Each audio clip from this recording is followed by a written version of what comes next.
Oh boy, it's finally here. BattleBit Remastered has finally released, and with it comes maybe one of the most content-filled early access launches we've ever seen. I remember saying in my previous BattleBit video that I felt like what we were seeing in the playtest weren't enough, and I can confidently say I've been proven wrong. So without further ado, get locked and loaded and get ready, because we're diving into the #1 top-selling game on Steam right now, BattleBit Remastered. And if you don't mind, consider subbing to the channel if you enjoy what you see today. Okay, let's continue. Now, if you don't know of BattleBit Remastered, this is a low-poly massive mil-sim multiplayer experience made by a small team of passionate old-school Battlefield fans that's been 7 years in the making. And when I say massive, I mean massive, with lobbies being able to hold upwards of 254 players at any point in time. Hell, 2042 tried to hold at least 128 on launch and damn near set their whole studio on fire. But you're probably asking me, what's even coming in the early access release? Well, get ready, because the amount of content is just jaw-dropping. Starting off, let's cover what's currently in the game. We've got 6 classes, each with their own character customization and unique gadgets. Those are the squad leader, assault, medic, engineer, support, and recon. I got to experiment with just about every class in the playtest, and I can confidently say I'm more ass than a toilet seat at just about all of them, so Godspeed to whoever's on my team. I can heal and revive for days on end, just don't expect me to put in any work when it comes to kills. With up to 254 players on one server at any given point in time, we've got about 13 different vehicles ranging in different types that can be used to gain an upper hand advantage. Now, I can't wait to see what these vehicles can do over time once this game goes deeper into early access, because I didn't really see anyone use them in the playtest except for the tanks. Now, that all sounds cool, but it'll all be pointless if there aren't any maps to use them on, right? Well, don't worry. We're hit with a knee-trembling, liver-quivering 17 unique destructible maps with a shooting range included, of course. The last time a game launched with that many maps, it sold for $70 on launch. This game is shipping for $15 USD and coming out with so much stuff, I feel damn near spoiled. Oh, and if you're a gun nut, don't bust yours too quickly, because this game comes with 39 guns and up to 78 attachments for probably the most in-depth and immersive weapon customization to date outside of a game like Escape from Tarkov. Some stuff that I'm going to quickly rapid fire on are the fact that there are 200 ranks and a prestige system, a beta for custom servers, VoIP, 8 different game modes, and more. We're at the halfway point right now, and when it comes to the roadmap, all I have to say is, holy shit. I'm going to speak more during my final thoughts, but this has me thinking so many different things at one time.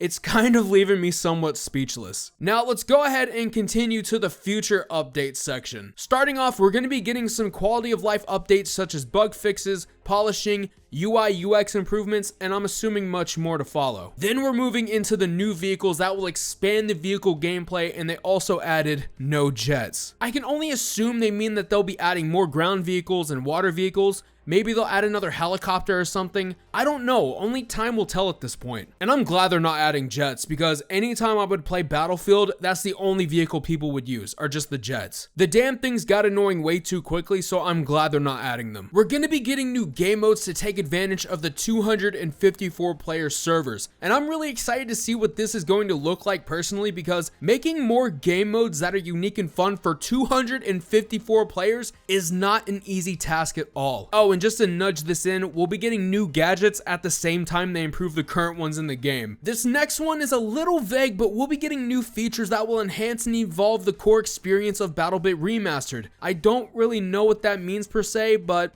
I'm here for it nonetheless. And the last thing is a mil-sim mode that will quote-unquote upgrade teamwork to the next level. I'm going to predict the future a little bit and say that this is going to limit or completely strip the HUD and UI elements, slow the character down, make the bullet damage higher than it is right now, and so much more. Moving on from that, we're going to be getting 5 new weapons that seem to be a 6-shooter, a Scorpio, an ACR, a G36C, and some LMG with a fat ol' hog nut of a magazine on it. On top of that, we're going to be getting some future weapons that are completely blacked out. I mean, I would take a guess, but there'd be some weapon specialist who would drop his online service record in the comments if I got it wrong, so we'll just wait and see what comes out. And finally, we've got 4 post-launch maps, which all look absolutely amazing, followed by maybe 4 more future maps that we can see, or can't see in this case. This is a damn near overwhelming amount of content we're getting, and keep in mind, this is all just $15. For my final thoughts, I'm looking at everything we're given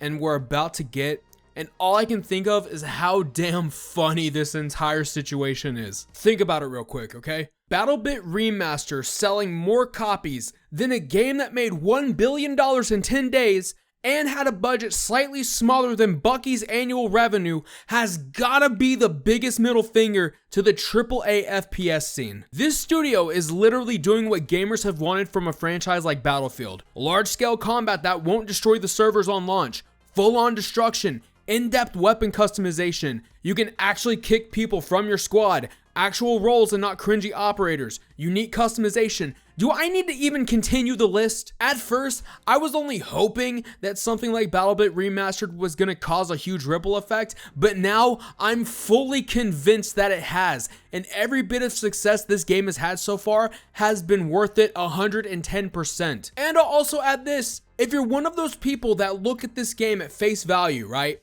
And after everything I told you, tell me, nah, it's not worth $15, but you'll go ahead and buy the next Call of Duty, you gotta reevaluate your whole priorities, okay? Because something doesn't fucking add up with me. And there's not really much I can say the game needs to improve on, because with them doing multiple playtests, they've been able to figure it out for the most part. Arguably enough, there are some things here and there that could be fixed, like being able to revive someone through a barricade or when you're on a different floor from them in a building, but those are more or less just funny as hell. I also love how they will ban the bad actors that have an IQ lower than soggy lettuce for ruining the game, which is more than I can say for studios that swear by a code of conduct and never enforce it. I am beyond excited to see what the future holds for this game, the devs. I just can't wait. Now I turn the mic to you. Let me know down below what you think about BattleBit Remastered. Is this going to be one of the biggest games to come out this year, or hell, even this decade? Do you think the game might not hold up over time? Let me know. And while you're down there, go ahead and hit that like button and ship that sub button to all so YouTube can bless you with my content free of charge. This is Sir Blackout signing off to congratulate Sir Okidoki,